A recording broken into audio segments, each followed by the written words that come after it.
नवाबशाह जी रहवासन बुढ़ड़ी औरत बासरन पाना संदुस धी के अगवा करण घर ते हमलो करण खिलाफ नेशनल प्रेस क्लब नवाबशाह पहुंची गई।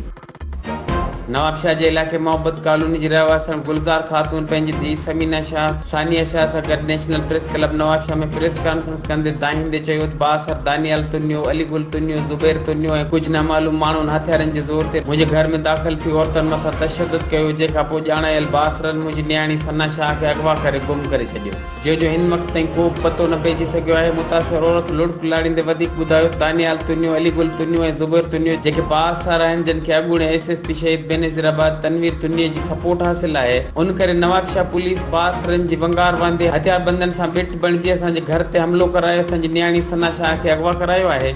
मुतासिर औरतुनि जो वधीक चवणो त असांजी न्याणी खे कुझु बि थियो त हुन जा ज़िम्मेवार बासर दानियाल तुन्यो अली गुल तुन्यो ज़ुबैर तुन्यो अॻूणो एसएसपी शहीद बेनज़ीराबाद तनवीर तुन्यो ऐं नवाबशाह पुलिस हूंदी। मुतासिर औरतनि आलाप करण डीआईजी शहीद बेनज़ीराबाद एसएसपी शहीद बेनज़ीराबाद वज़ीर अला सिंध ॿियनि वस वारनि खां मुतालबो कयो त असांखे बासरनि खां तहफ़ुज़ फराहम कयो वञे, असांजी जान खे ख़तरो आहे, असांजी अगवा थियल न्याणी खे फिल फोर बाज़ियाब कराए ॾिनो वञे।